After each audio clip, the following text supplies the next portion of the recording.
Fərqli həyat tərzi yeni başlanğıclar üçün minlərlə insan xaricə köçmək həvəsindədir. Bunu reallaşdırmaq üçün isə çox zaman asan yolu seçirlər. Məsələn, internet və sosial üzərində paylaşılan çağırışlar kimi. Bu isə vətəndaşlara bəzən aldadılmasına gətirib çıxarır. Zəmanətli Green Card. Biz sizin üçün qazanırıq. Sürətli keçid. Bu başlıqlı cəlbedici təkliflərlə sosial şəbəkələrdə tez-tez rastlaşırıq. Ancaq bu paylaşımların əksəriyyəti insanları aldadaraq müəyyən məbləğ qarşılığında pul qoparmağı hədəfləyir.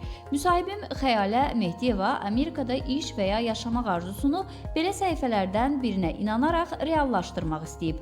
Nəticədə isə İnternet və sosial şəbəkələr üzərindən Green Card diqqətimi çəkdi, müraciət elədim.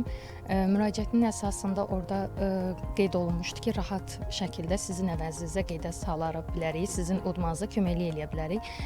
İnandım buna, müraciətə, onlara ödəniş falan etdim. Lakin sonra gördüm ki, səhifə bloklanıb, tapa bilmədim. Sonradan başa düşdüm ki, mənim kimi neçə belə insanları aldadıblarmış. Bu cür dələduzluq halları adətən eyni sxem üzrə hərəkət edir. Saxta profillər və ya saytlar vasitəsilə maraqlanan şəxslərdən şəxsiyyət vəsiqəsi, pasport məlumatı və müəyyən məbləğdə pul tələb olunur. Bəzi hallarda isə hətta rəsmi sənədləri hazırladıqlarını deyərək daha böyük məbləğlər alırlar. Qurbanlarsa bir müddət sonra əlaqənin tamamilə kəsildiyini və pullarının geri qaytarılmadığını bildirirlər. Əgər siz xaricə getmək istəyirsinizsə, təbii ki, ilk əvvəl bütün zəruri sənədlərin toplanılması, hansısa sistemə yüklənməsi, hansısa portallar üzərindən qeydiyyata alınması məsələlərini bilavasitə özünüz həyata keçirməlisiniz. Çünki nəticə etibarilə əgər siz bunu özünüz etmiş olarsınızsa, ilk əvvəl təbii ki, müəyyən məlumata da sahib ola bilirsiniz. Çünki ən azından yüklədiyiniz informasiya, qeydiyyata düşdüyünüz portallar bu sizi məhz doğru ünvana aparıb çıxarda bilər.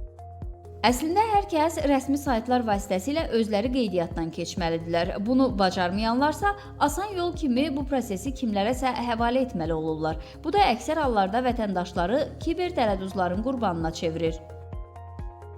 İçərisində müəyyən qeydiyyat formları olan linklər göndərilir. O faylları siz kompüterinizə endirən an içərisində həqiqətən virus proqramları ola bilər ki, o sizin telefonunuza və ya kompüterinizə yüklənə bilər.